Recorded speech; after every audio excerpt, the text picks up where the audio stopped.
The following is a special presentation of Tony Kurre Radio.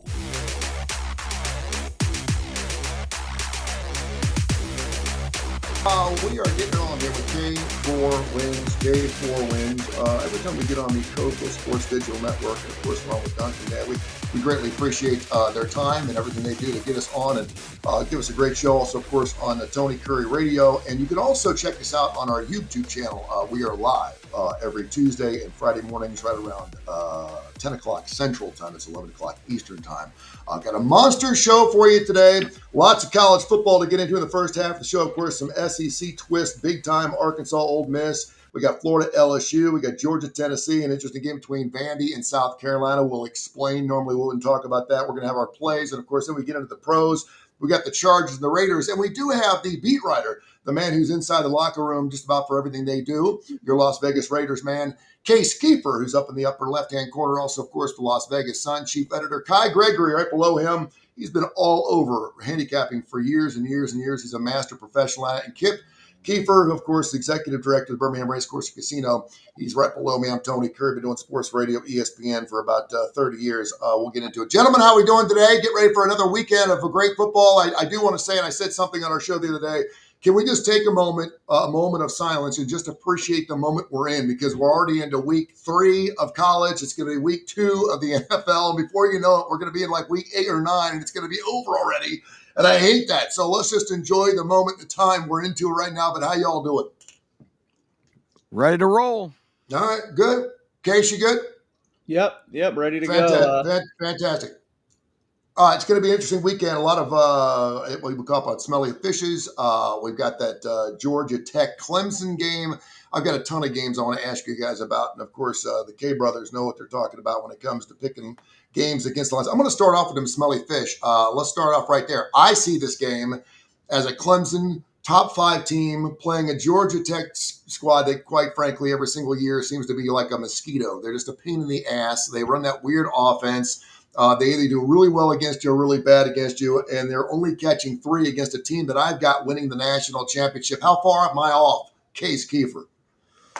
I'm a little surprised by the movement too with you, but this is about what I made it. I just feel like what a change in perception, because coming into the season, I think we talked about it all the time. A lot more people were aligned with you. They were saying Clemson's, back to their national championship form, one of the best teams in the nation. And I was largely a seller. I was saying, I don't really like this team. I think there's a lot of red flags. I'm not the biggest Cade Klubnik guy. And even that being said, coming from that perspective, I'm surprised this has gotten all the way to a flat field goal. I bet Georgia Tech at closer to a touchdown. I made the line right around 3, probably a little bit more than 3. I'd probably say like 3.25, which means a juice 3, like minus 120. But I mean, right now you can lay 3 with Clemson, and that's just not something I ever foresaw with how much hype this team had coming into the season. But I can't say it's wrong. It's right about where I think the line should be. So if I had to say, I think it's a good correction, but you could certainly make the case that it's a buy low opportunity on the Tigers. And Kip, you're a big eyes-on guy, too. It's interesting because we're into the 3rd week, and you like to think that after a couple of games, you've got an idea of what a team actually looks like. Clemson being down 16-0 against Troy. I don't care who you're playing. You don't expect a team that's vying for a national title in their year to be down 16-0 to anyone, including Troy. And I know a lot of people are like, well, maybe they're holding on to their book. Well, they probably need to start looking a little deeper into their playbook, because their offensive play calling has been lousy so far. Yeah, it's a little subpar, and I echo what Kay said, and I'm not jumping on a staggering entity a couple weeks into the season, because I said before the season I really respect the Clemson program and what they've accomplished, but I just thought there was too much preseason hype there, and everybody was leaning on the same premise. They've got all this production back from last year's team. I didn't think last year's Clemson team was very good.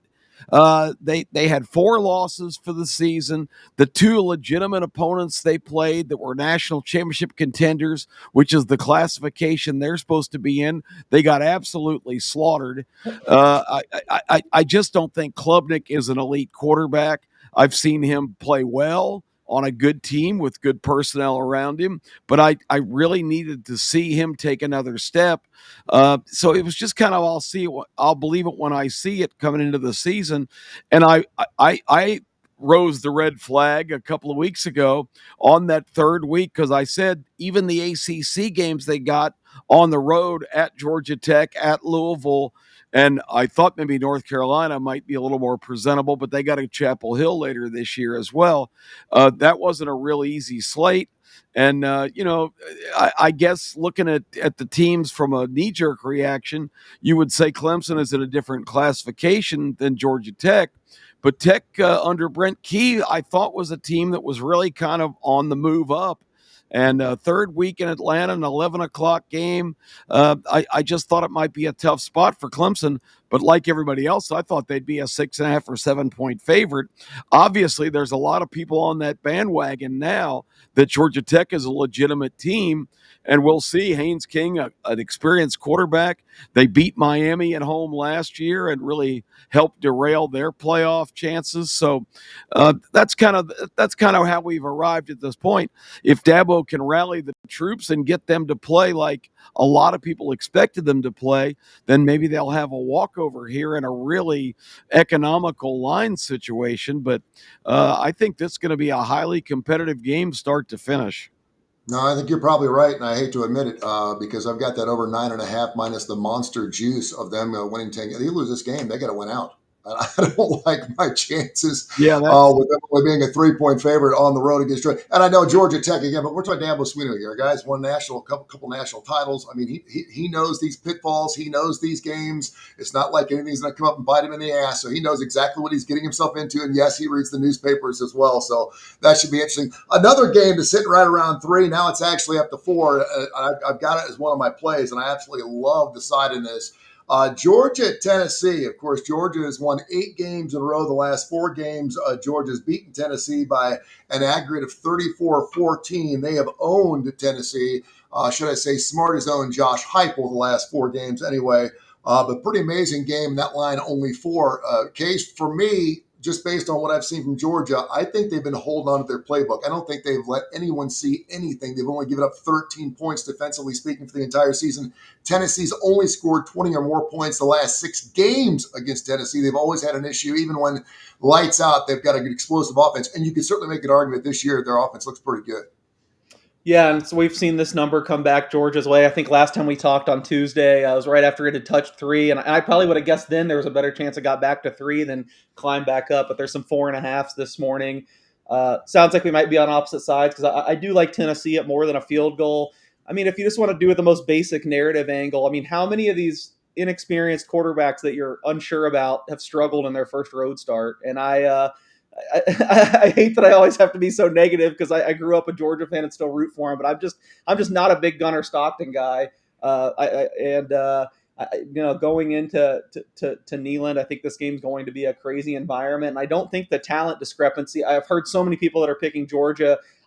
If you're picking Georgia, I like what you said. You're going with that they've been, just being super vanilla. They haven't shown what they're about. I totally get that if you're going Georgia, but I put like little to no stock in the history, and they've beat them so many times in Tennessee. And I feel like the talent personnel was so much bigger gap than I've been impressed with Tennessee overall. And I know Kai pointed out they have some injuries, especially in the secondary. I mean, Georgia never seems to throw deep or really have anything creative downfield. So that scares me a little bit less in that regard. And Georgia has injuries too. I mean, their offensive line seems like it's a sieve right now. So I just think this is a little more even matchup than usual, and a home team getting more than a field goal. That's the side I jumped on.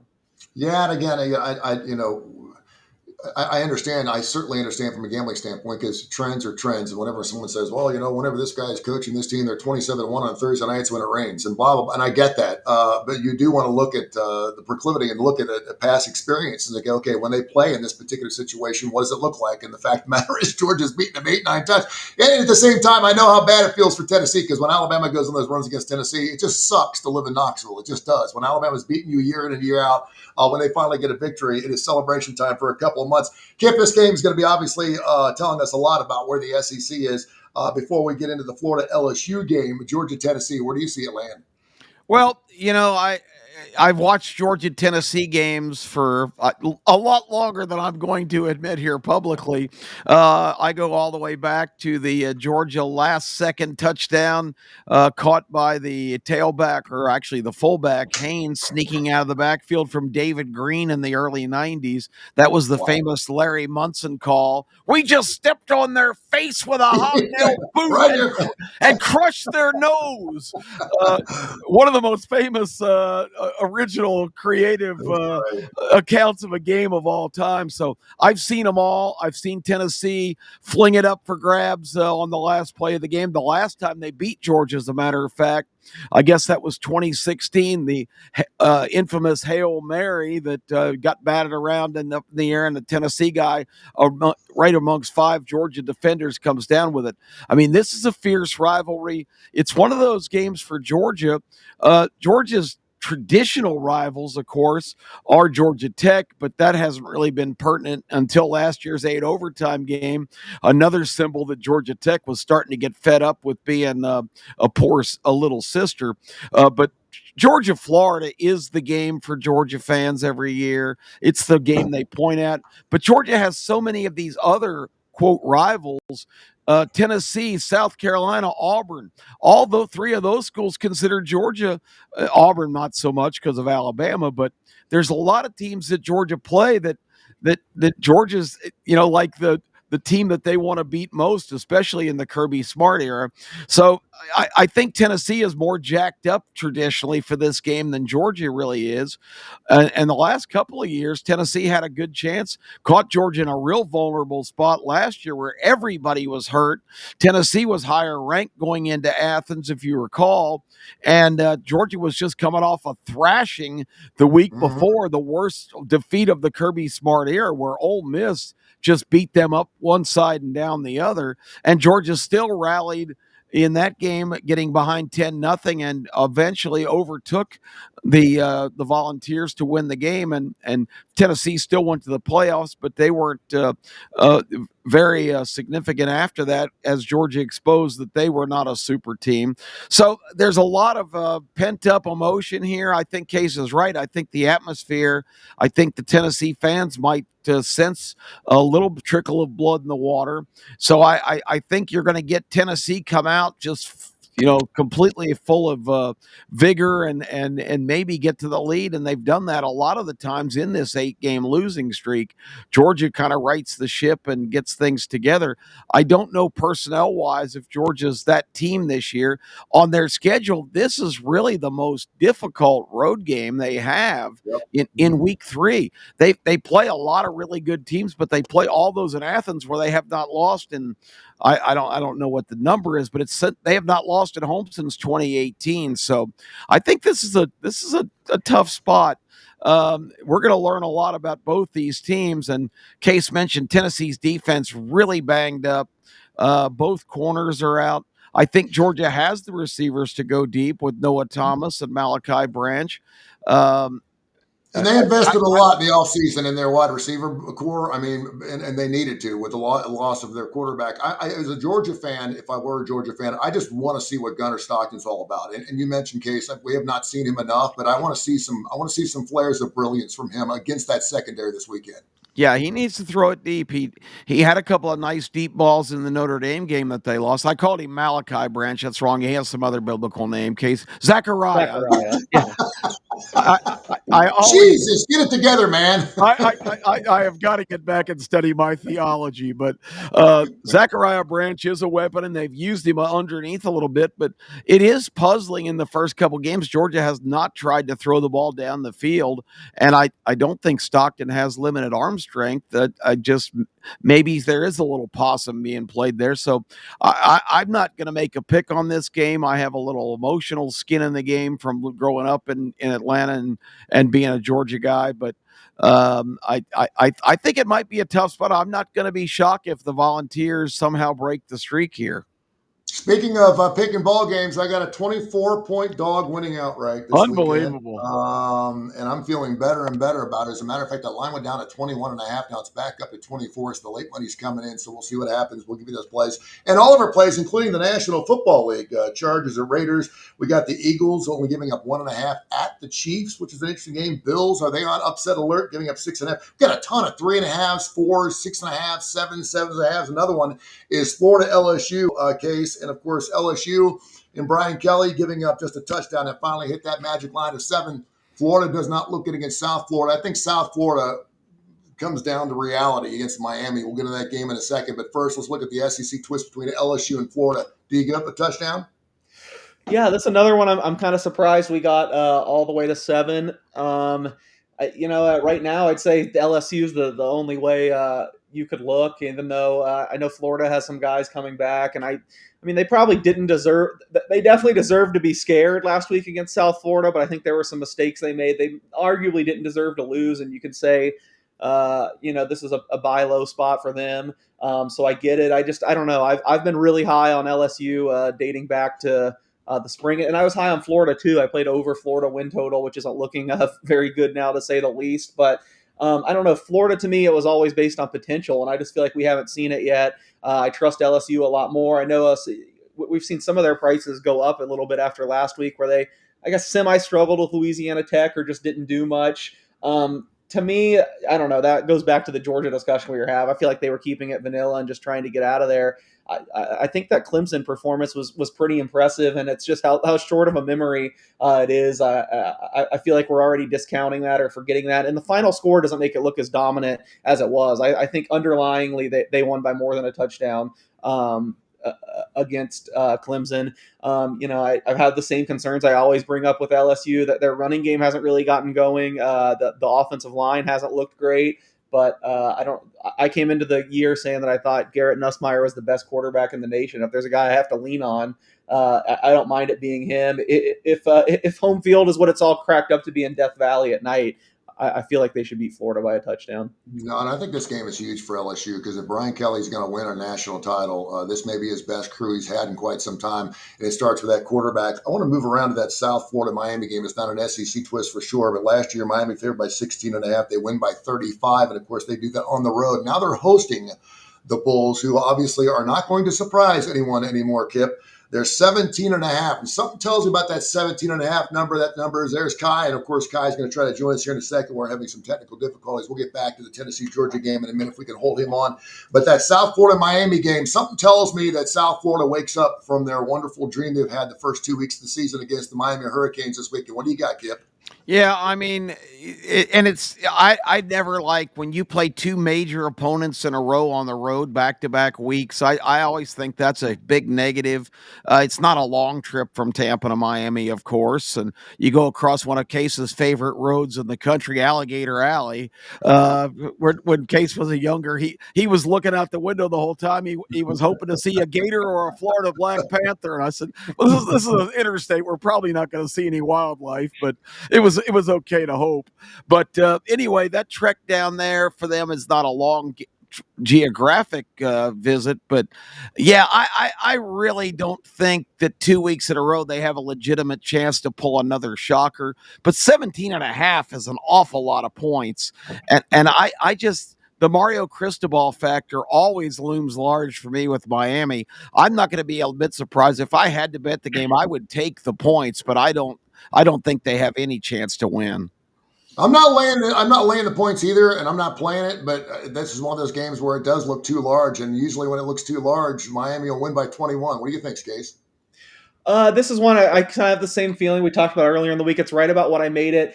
I can't really give this as an original thought because someone pointed it out to me, and I said, "Wow, I really liked it," and I bet it. So I do have a bet on this game. I bet Miami minus 9.5 in the first half.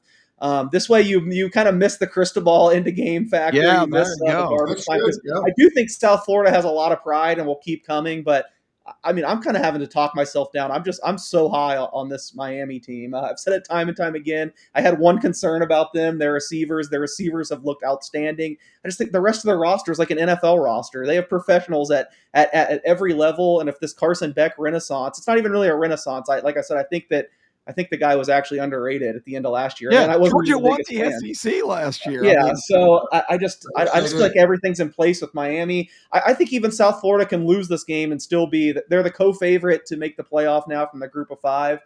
Them and Tulane are both plus 450.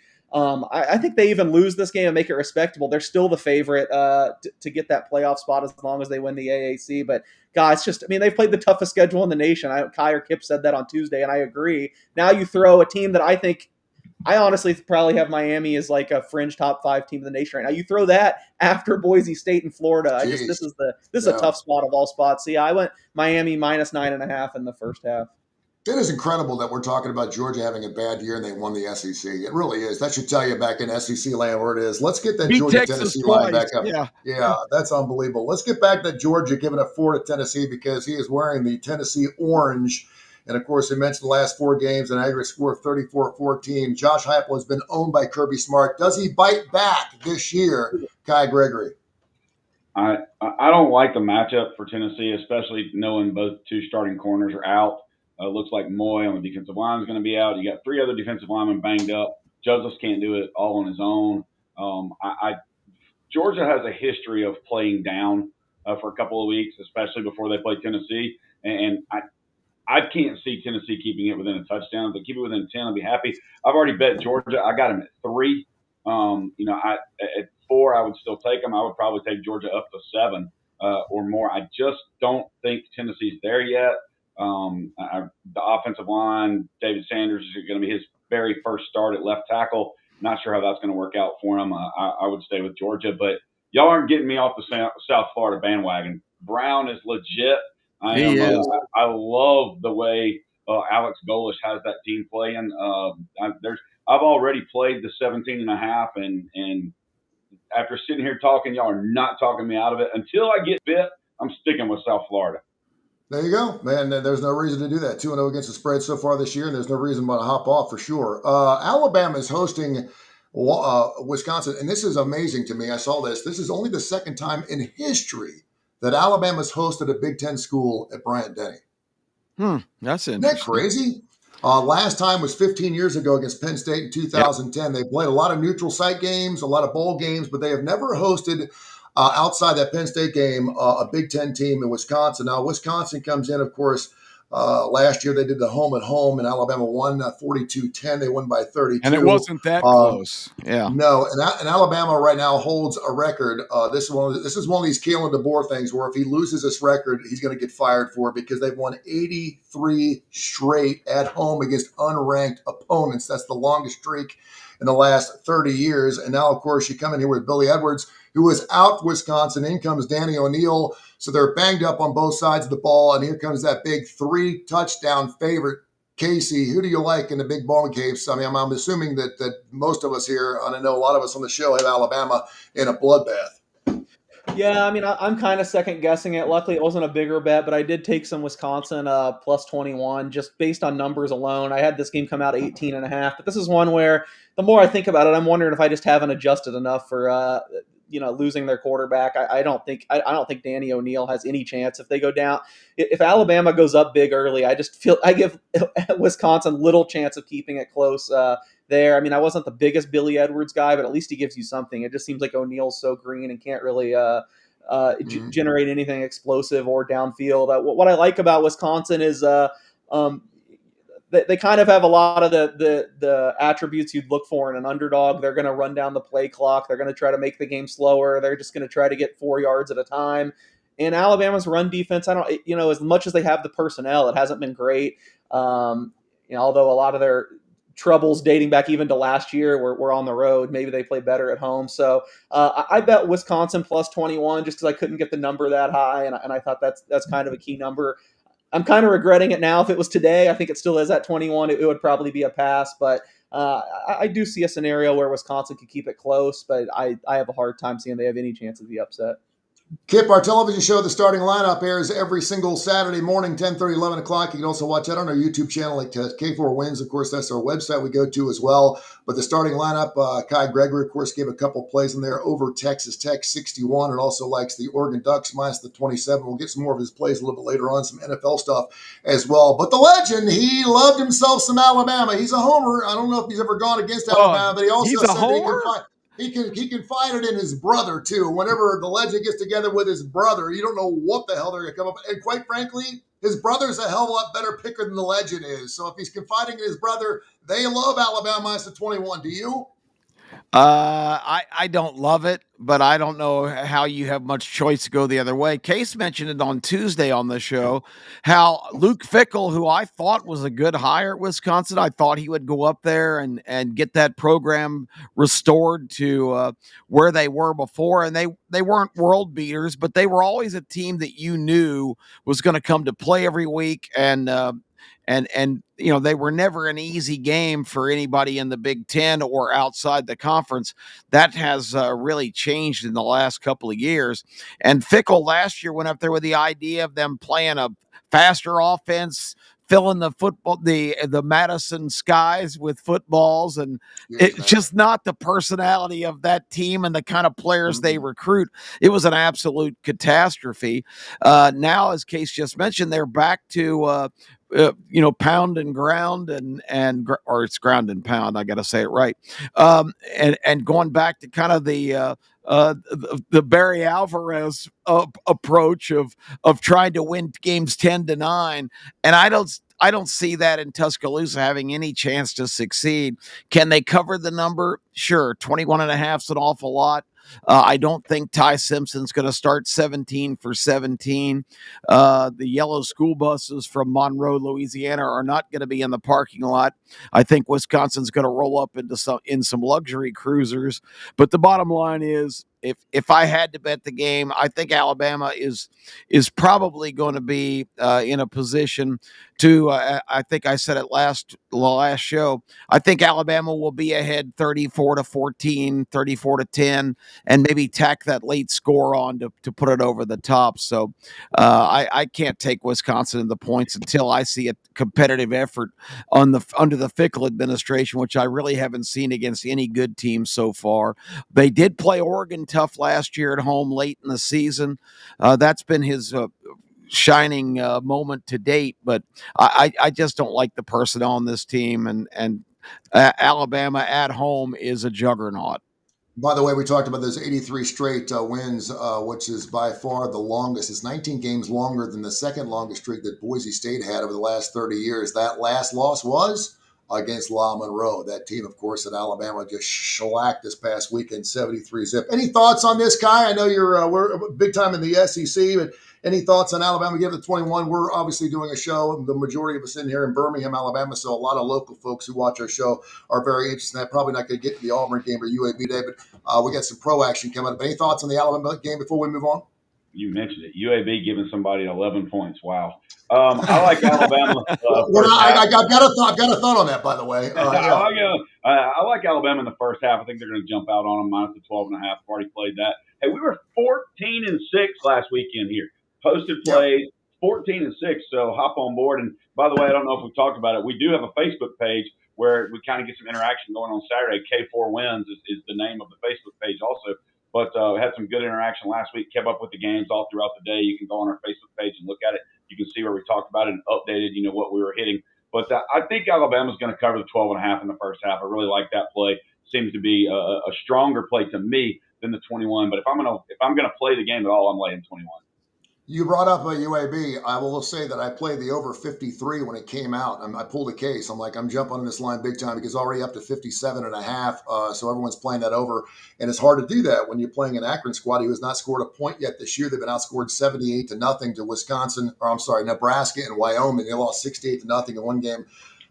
Some team tout, I don't know what it was. I saw something that actually picked Akron to cover the spread against Nebraska. They were talking about it was one of the worst losses they ever had. They thought they put some points up. But I do think against this defense, Akron can put up 14. And if they do, I like UAB to go over that total. So I'm going to probably keep that streak alive and just playing the overs. I don't know if they're going to cover the 11.5. This will be the only chance this year that UAB gets a chance at a blowout. So we'll see what happens. And of course, the Auburn Tigers taking on those South Alabama Jags. We're going to see what happens with that as well. We got some other interesting games. Arkansas Ole Miss case. Ole Miss coming off that tough game against Kentucky. They always know they're going to play a tough game against Kentucky. They don't get the spread win, but they did get a win. They're sitting there at 2-0. And here come those Arkansas Razorbacks, only catching 6.5. Smelly fish? Well, there's two teams in the SEC that I think are widely considered somewhat contenders that the market just absolutely hates. Every week, there's money coming in against South Carolina and Ole Miss. Coming into the season, I was higher on Ole Miss, lower on South Carolina. But man, just how much both these teams get bet against and everything, whether it's futures, game by game. I feel like it moves too much every week. However, this is one I would not get involved in. I don't know how much it's been covered down there, but really the whispers and things are that Austin Simmons is actually hurt, that he's been walking around campus in a walking boot. I mean, if he doesn't play, I forget what the backup's name is, but a complete unknown. You don't know what they're going to do there. And I was not high on Arkansas coming into the season, but I mean, you kind of have to tip your cap a little bit and say this Bobby Petrino, Taylon Green marriage has just worked. I mean, they score points. So, at 6.5 now, just numbers wise, it would tell me to play Ole Miss. Although every single game, or I mean, they've only played 2 games, but both games this year, I've thought the market's gone too far against Ole Miss. But just with the injury concern, I'm probably just going to pass. And if this does turn into a shootout, I mean, as much as I think Kiffin's a good play caller and I trust him offensively, I mean, it's kind of tough to beat what Petrino and Green have right now. I know they've played no one, but yeah, that's just a lot of me talking to say I'm not getting involved here. I'm a little bit worried about Simmons' health status. Yeah, another interesting line too, and you guys can jump around wherever you're at. If I'm moving on from a game you want to talk about, certainly get into. We're talking about Vandy and South Carolina. Normally this would not be a game I'd even look at, but I got South Carolina early in the season going to the playoffs. They missed it by 1 game, and they only given up 3.5 at home against a Vanderbilt squad that used to be kind of a joke. Kip, this year, not so much. Yeah, not a joke anymore. Clark Lee has done the impossible, because I was an advocate a couple of years ago. Vanderbilt needs to get booted out of the conference for being non-competitive entity. Of course, the counter arguments were, well, they're so good in a lot of the other sports like baseball. They're smart. Yeah, they're smart. Exactly. They produce a lot of doctors, but that really isn't a criteria when your football team is an absolute disgrace. But Clark Lee has been a miracle worker, and Diego Pavia has brought a culture to that team that we have not seen. That win at Virginia Tech last week was really eye-opening for me. It was. That being said, this is their second game in a row on the road. It's at South Carolina. Vanderbilt, when they were riding high last year, hosted South Carolina and got waxed. The Gamecocks came in there and beat them like a drum. So I still think there's some talent disparity. I don't know what the real problem so far. South Carolina's looked a little sluggish in their first couple games. And I mentioned on Tuesday, this is one of the only games in the country where you're looking at a matchup in week 3 where both these teams have a common opponent. They both played Virginia Tech. Of course, the neutral field for South Carolina, they won in kind of a grinded out fashion. The game was never decided until, midway through the fourth quarter. And Vanderbilt went up there and beat them 31-0 in the second half in Blacksburg last Saturday. So the Vanderbilt win head-to-head against Virginia Tech, a lot more impressive. So from that standpoint, you say Vandy has a chance, but second game in a row on the road, South Carolina, has better personnel. I think the line is really manageable there. So I got to take South Carolina here to bring Vanderbilt back down to earth. I was going to play South Carolina, but I don't want to play South Carolina because you guys know I've got South Carolina going to the playoffs. But I totally agree with you. This is a game where Lenore Sellers, one of the few guys in the league that's actually a returning quarterback, albeit he only played 5 games last year. This is a game where he can be a game manager, he can be a slinger, he can be whatever. Just don't lose the football game. You are the leader of this football team. We're at home. We got a team that we should beat only by 3.5 points. Get it done in South Carolina. I'll be on their way. If they can get an impressive win here and win by 10 or 14, they may be for real. Maybe I'll feel a little bit better about going coast to coast and maybe perhaps making one of those 12 spots. All right, let's get around. Do you have something to say, Case? I'm just saying, if they win, I hope you're right. It's now painted 3 across the board. I would have to get involved with South Carolina here. I know Kip will disagree with this one. He hates this team, but if they win by 10 or 14, I'm going to be sitting here on Sunday ready to fire on Missouri because I think Missouri will clean their clock next week in Columbia. So I hope you're right. I love it. Okay, well, I hope we're both right then. That works for me, brother. It works for me. All right, let's go around the horn. Let's go around the horn before we get in the National Football League. By the way, unders 12-4. Man, I'm so happy I didn't play because I love overs in the National Football League. I love overs, and I didn't play squat this past week. I think I had the Bengals over 47, and you saw where that landed. It landed at 33. I lost that game. 12-4 unders. Do the overs come back? We'll find out from a man who's right there in the backyard of one of the finest NFL squads in the Las Vegas Raiders in just a few seconds. Let's go around the horn. Give me 2 or 3 of your best plays. Kyle, we'll start with you. I think, and I don't know if y'all talked about it. Sorry, I was having internet issues apparently. Or I don't know if y'all talked about games tonight. I think New Mexico is going to come out with a heavy dose of Humphreys against UNLV. I agree. Against UCLA, and I don't trust Nico at all. I think that New Mexico's played better in their 2 games than UCLA has. This line at 15.5. I mean, if I can get 2 touchdowns against UCLA, they're soft up the middle. I think I saw the stat of UNLV. Utah converted 12 of 14 third down conversions, and New Mexico's coming in to run it. I really like them tonight. I've been all over Oregon, but they got Oregon State next week, rivalry game, and they're playing at 9 o'clock Oregon time tomorrow. I said that to say Oregon be huge. I just think they destroy them. Looking through some of the others, I really love a ton of team totals. I still love that Texas Tech game. I don't know if y'all talk about it. And Drink, that douche canoosh that he is, loves to run it up. They got UNLV coming in. UL Lafayette coming in. I've got UNLV on the brain. Sorry. They got UL Lafayette coming in this week, minus 27. There's something there I think everybody should look at. And a huge line move, which I wanted to ask Case about this. Appalachian State and Southern Miss, it opened at a pick, and now Appalachian State's minus 3.5. That's a huge line move in 2 days. Yeah, I don't get that either. I think I bet Southern Miss. Let's see. I think I bet 2.5. I thought that was crazy. It's even weirder because App in their first game against Charlotte, I don't know if you remember, but the game, I think it opened like 10 and they got totally steamed against. I think I might have closed like 5 or 4.5. Now they killed Charlotte, but it's just one game. I don't really like their new coach. I think defensively they have some holes. So maybe there's an injury I'm missing on Southern Miss. That'd be the one thing that scares me, especially now through the 3. But yeah, I bet Southern Miss at a worse number. So I'm on the Golden Eagles, but it seems like I'm missing something based on the line movement. Tony, did you talk about it's your word? I don't know if I've ever heard it from anybody else before you coined it years ago. The smelly fish. Yeah, of the LSU Florida game. We did. We actually talked about that, and it finally made it up in that line of 7. We talked about the 3.5s, the 4s, the 2.5s. Not too many 2.5s, but 6.5, 7.5. There's a lot of those. And so normally you kind of kick back and they're going to fall on those lines. But yes, we certainly did talk about that Florida LSU game minus 7. And that's Kai is certainly welcome in the fish market to give his take on that. Absolutely. We talked about the Georgia Tennessee game being kind of a smelly fish. And there's a ton of smelly fishes, by the way, in the National Football League, which we'll get to in just a second. Kip, give me your 2 or 3 best plays you got going on in college football this weekend. Well, I differ a little bit, even if Simmons is banged up. I just happened, of course, I was out of town last week, and I didn't get to see a lot of games from start to finish. But the SEC Network does this documentary kind of show every week where they show preparations for both teams, and then they show the game highlights and kind of narrate.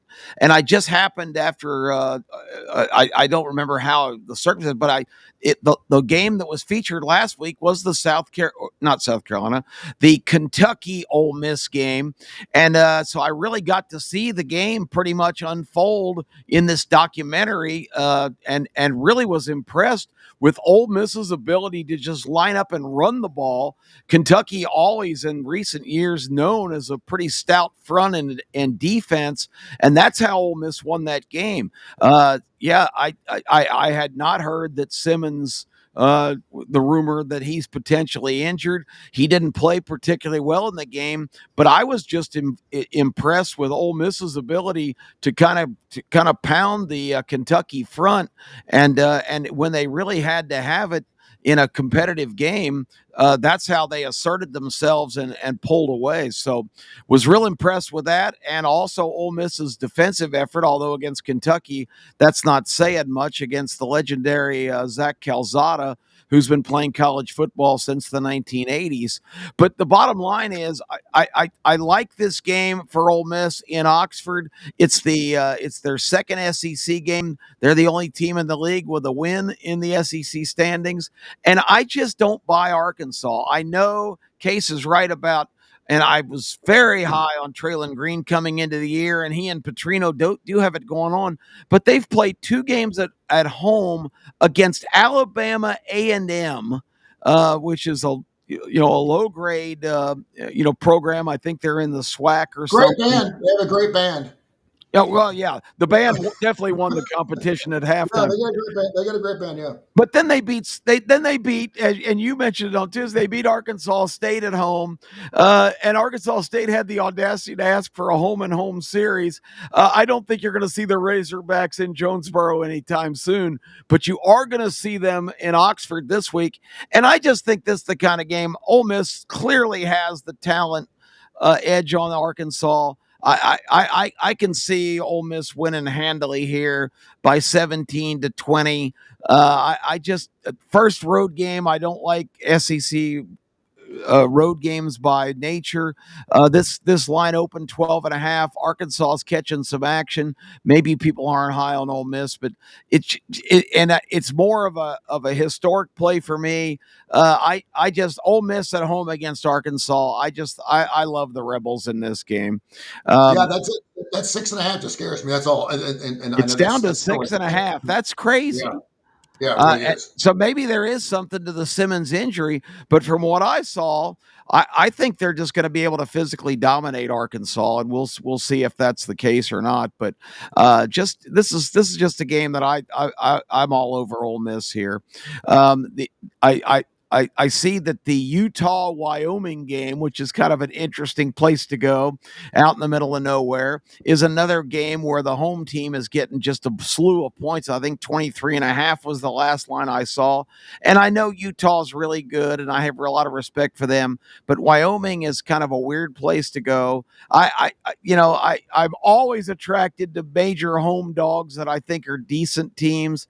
I don't know if Wyoming is really that competitive, but that's one that I just kind of saw glancing at the. They beat Akron 10-0. By the way, I'm just letting you know, only because they're going to have a common opponent with UAB, so we'll get an idea of just how good they are. But they beat an Akron squad 10-0 in the game. So offensively speaking, just be careful. I'm just taking points because it's a home dog getting more than 3 touchdowns, and I don't know what Utah's really proven so far yet. They won big in their opener, and they'll probably kill them. But I'm always attracted to those big home dog totals. Just like Kai was talking about Oregon, I think a 9 o'clock Pacific game with Oregon traveling across the country, and the home team they're getting 26 or 27.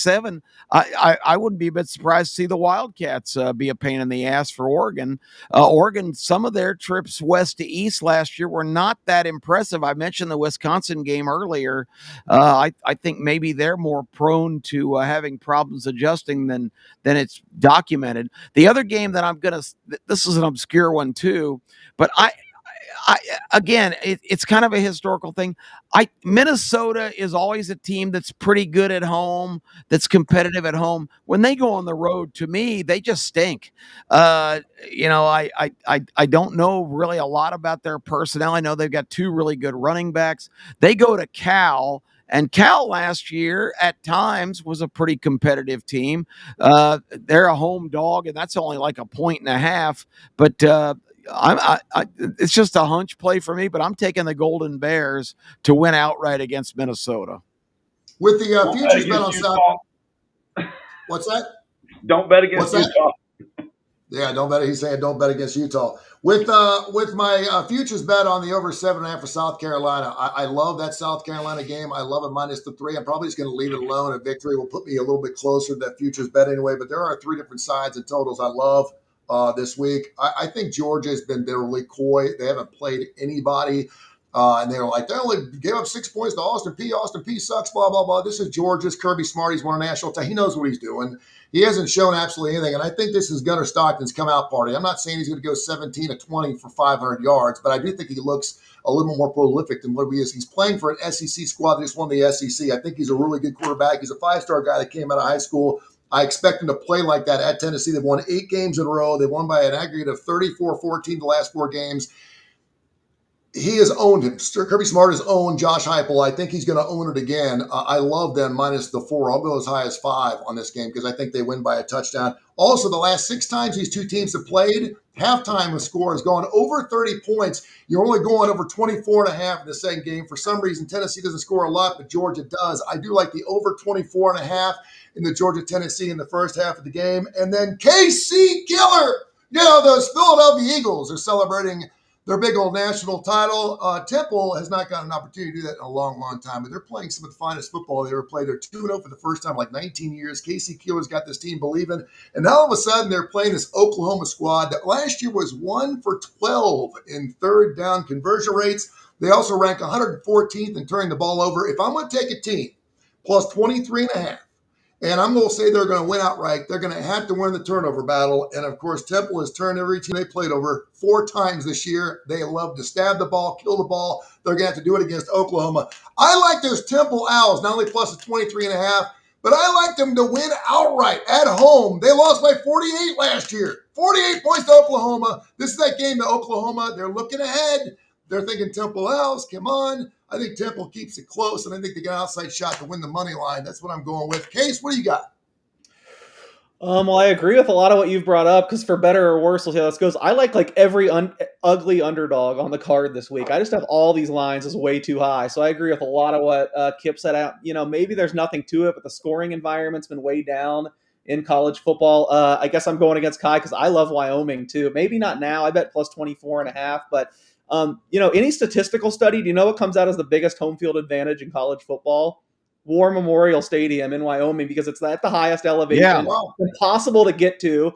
Year after year, they've performed so much better at home than they have on the road. And actually, that Akron game, I know it was only 10-0, but you look at the stats, they outgained them, I think, by like 2.5 yards per play, which is massive. They just had some the follies that didn't make any sense. They crushed Northern Iowa last week, Northern Iowa, one of the better teams in FCS.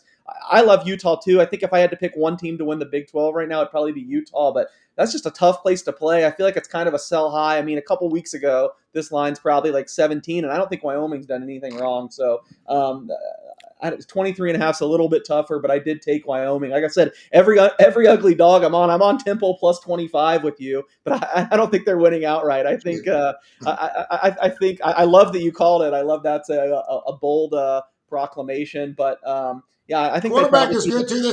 I'm telling you right now, this Evan Simon kid, he's got 9 touchdowns and 0 picks. Right now, he ranks 3rd in college football in quarterback efficiency. He's pretty good. And there's this guy named Jay Ducker. Look out for him. He's averaging 8 yards per carry. He's really good too. If they can keep the ball on the ground and not make any mistakes, they're going to win this football game. Yeah, and Keeler is going to be a major conference coach in no time. I do think very highly of him. I did bet Cal with Kip. It's not one of my stronger opinions because Minnesota has them outgunned at like almost every position. But I think I talked about him one other time on the show. But the kid Cal has playing quarterback, I think Sagapultelli or whatever, who he was going to go to Oregon. Obviously, they were going to give the job to Dante Morse, who went to Cal. I mean, this guy, he's going to get like $5 million from some Big Ten or SEC school this offseason. So if you might want to watch this game, it's quarterback versus the whole team. But I think Cal has the better quarterback there.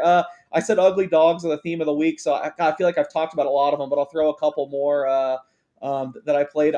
This will surprise people because I've been Mr. USC, and I feel like I've been right so far. They have the best offense in the nation by just about any measure.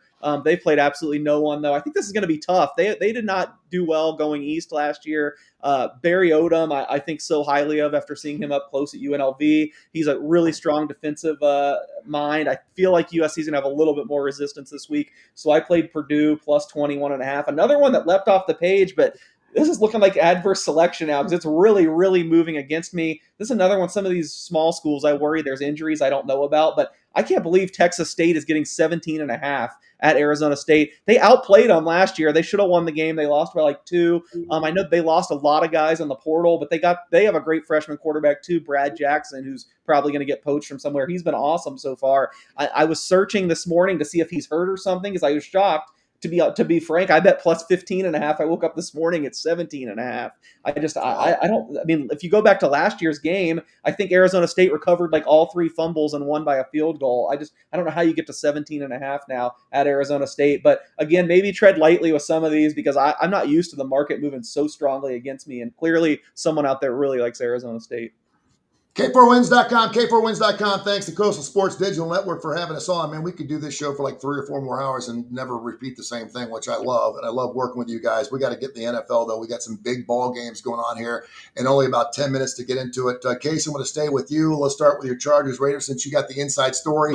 You're catching 3 at home. I always want you to give me a play on those Raiders and whoever they're playing, and then give me about 2 or 3 other strong plays you got in the National Football League. We'll go around the horn. Go. I'm a little worried Brock Bowers isn't going to play. He didn't practice yesterday. They said he's pushing to play, but I don't know. It's hard for me to get a handle on the new staff and how upfront or guarded they are about injury stuff, but it's kind of a red flag to me. He didn't practice yesterday. All that being said, I still just can't get the Raiders to this big of an underdog here against the Chargers. I know a lot of times people say the Raiders don't have home field advantage because they don't have a lot of their own fans.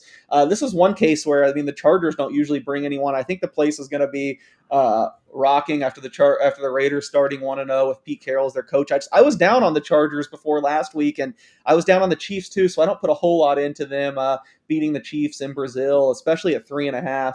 I like the Raiders there on Monday Night Football. I know I feel like I'm going over the same things as on Tuesday, but I also said on coming out on Tuesday, I really like the Falcons. I bet 5.5 at Minnesota. They're just such a train wreck. They had absolutely no business losing the Buccaneers game last week. I feel like that's been glossed over, but that's just what the Falcons do. They find a way to lose, but Penix looked incredible. I feel like people need to get eyes He's really good on how good he's looked. And they can still collapse and cover here if you get above 3. So I like Atlanta. I guess I'm just going with all these ones that have kind of moved against me, but I'm kind of surprised at how much respect the Jets are getting out of that one great performance against the Steelers. And they did look good. They deserved to win the game, if not for a 60-yard field goal. But I don't know. I mean, the Bills obviously come back and beat the Ravens. Coming into the season, this line I think was around 7.5, 8. To be on the other side of 7 now, I bet Buffalo minus 6.5. And when it didn't move, I had to bet that again. So laying points on the road tough, but I need to see it at least one more week to actually believe that this Jets offense with Justin Fields, who typically can't complete a forward pass, is really taking that big of a step up. Kai, give me some NFL. I mean, I'm going to go with Mr. Fumble and stick with Baltimore. And I just think that Cleveland's going to run into it when they get there. Looking at some of these line moves, it just really, makes no sense to me. I'm going to go with Indiana Jones as well. Daniel Jones just woke up Indiana's offense. And then also, I mean, go back to what he was just talking about there with Buffalo. I mean, if Aaron Rodgers is going to throw 4 touchdowns against you, what in the world is Josh Allen going to do to you? Because we saw what he did to Mr. Fumble in Baltimore. So I was kind of impressed with that. And call me crazy, I think Dallas covers. Mm-hmm. Yeah, I'll start right there too. I like the Dallas Cowboys too. I got a minus the 4.5. I think it's good. I like the Chiefs catching a 1.5 at home. I don't, listen, for whatever reason, it's still hard to go against them. They win ball games. They win them ugly, but you're catching a 1.5. Come on. It's the Chiefs. You're at home. I don't care about Philadelphia. They just got a big victory. They're another team that barely wins football games. I'm liking the Texans to bounce back and give up 2.5 against the Bucs, who got the big victory last week. And Miami had a players-only meeting this past week. I don't know what the hell that means, but they're bringing in New England. They're only giving up 2.5, maybe 1.5 at some spots. Case probably got a better number than that. Something tells Miami bounces back and gets a victory at home this weekend. So those are the 4 games I'm going with. Kip, who do you like in the National Football League? Well, I'm going to make it 3 because I thought there was some things to like about Dallas's effort in the opener at Philadelphia. Philadelphia just got better players, but I thought Dallas acquitted themselves pretty well, and now they're back home against the Giants, who I just think are god awful. We saw the Commanders are not really ready for prime time last night. I mean, they showed some fight and tried to stay in the game, but the Commanders beat the Giants 21-9. That was kind of a listless performance in retrospect, but I just don't think this Giants team has much to hang their hat on. I think the Cowboys minus the 4.5 or 5 at home. I think they are in position to blow the Giants away. And my other one, last week I took the Texans against the Rams because I just have questions about this Rams offense, the quarterback situation. I don't know what kind of shape Stafford's in. I missed by a point or so. Covering, I think, was 14-9. They erupted for 14 points in their home opener. So that's not very impressive. Now they go to Nashville and play the Titans. The Titans, of course, a work in progress, but it's another home team catching, I think, 5.5 at home. And I don't think the Rams should be giving anybody on the road 5.5. Give me the Tennessee Titans to break through and win at home. You talk about that Washington squad too, in case you can pound on this really quick. You see this in the National Football League every single time there's a dual guy comes in, whether it's Cam Newton, whether it's Baker Mayfield, these guys that got the wheels, they come in year one, and I always say they can't read defenses, so they're running for their life. And so they're running for these 3rd and 19s and getting first downs. They're making all these plays with their wheels like Jaden Daniels did last year. Now other teams are starting to figure out what this quarterback does, how they do it. They come in there for their sophomore year and they have that typical sophomore slump, and all of a sudden everyone's figured them out. That's what Jaden Daniels looked like last night. Yeah, 7 carries for 17 yards for Daniels last night. Yeah, it's like everyone knows where he's going. He ain't running for his life anymore, and he's holding on to the football just a tad longer. He's trying to make the pass, and he's not running for his life. So no more broken plays for him, and now defenses are figuring him out. All right, let's get into some Major League Baseball. It has gotten really interesting. My Cincinnati Reds, San Francisco Giants, only a game and a half out, thanks to those fine Mets who are falling apart now. About 14, 15 games left. I love that. Was that the worst 4-game series in baseball history? Their lack of. Did they even go to Philadelphia, or did they just the Phillies go out and play inter-squad games? I have never seen such a blowout 4-game series in years.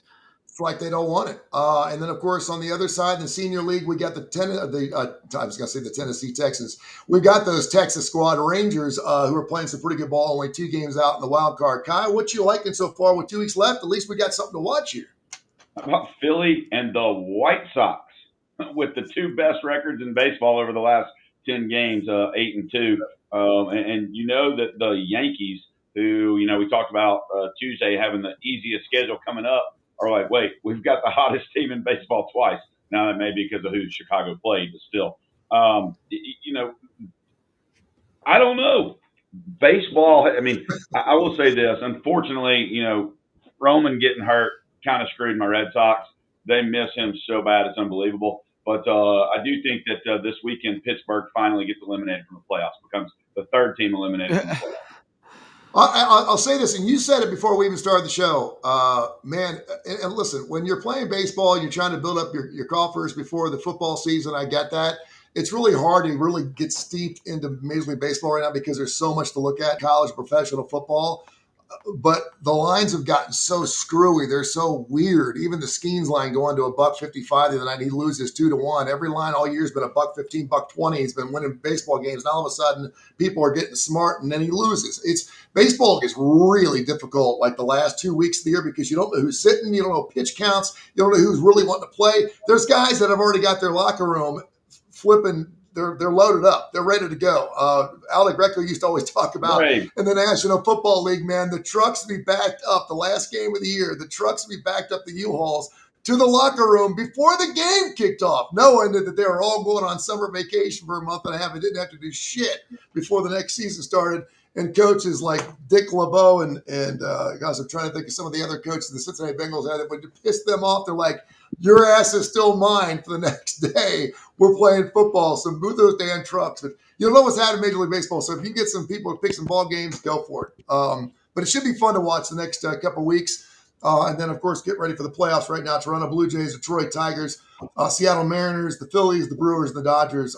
It looks like it's going to be a great postseason and a great October for Major League Baseball fans. So great stuff. Anything else you guys want to add before we wrap it up? We do the show every Tuesday and Friday, 10 o'clock Central Time. We'd love to do some more shows. We're working on that, by the way. And, of course, you go to K4Wins.com, K4Wins.com for all of our plays. If you don't want to listen to the entire show, you should. But if you don't want to listen to the entire show, you go to K4Wins.com, K4Wins.com. You get all of our plays. And, of course, we update that every single day. Anything else you guys want to add? I just want to say on the Commanders thing, I mean, I could be wrong, but I interpreted last night a little bit differently than I think you guys, sounds like you did, and a lot of people. I just think it was way more about the Packers than the Commanders. I think the Packers this team looks scary. I'm still super high on Jaden Daniels. I wouldn't be selling any of my Jaden Daniels stock. I just think, man, the Packers, especially receiver, they scare me a little bit, but Jordan Love looks amazing. Sometimes I think he should have had an even better game, but man, the Packers look frighteningly good here early in the season. What's And their defense. what's the Super Bowl odds on them right now? I mean, I know it changed a little bit with the That's a Michael good question Parsons. since it just updated after last night. I would think it should be like in the 8-1 range. Honestly, that might sound aggressive considering it was as high as 14 a couple weeks ago. But I mean, to me, jump on. they look like the most complete team in the NFC right now. Because we have to emphasize how they just dismantled the Lions in opening week. That was impressive. It was. That's a team that was really good last year, and the Packers made them look amateurish. Plus 750 at Circa. So unfortunately, they've already been bought a lot, but they look awful good. Yeah, and then of course you got the Lions giving up that 6.5 to the Bears again this weekend. The Bears didn't look like anything special, so you're kind of like, is this Detroit Lions squad a little hungover from last year? They won all those football games. Should be interesting. All right, go to K4Wins.com. Of course, we're available on our Facebook page, K4Winners on X, and of course you can also email us. And of course, across the Tony Kurre Radio network of radio stations, I'm all over the place. So check out Tony Kurre Radio, and you can find all of our material right here with Kurre. K4Wins, K4Wins. Thank you, gentlemen. Appreciate you. All right.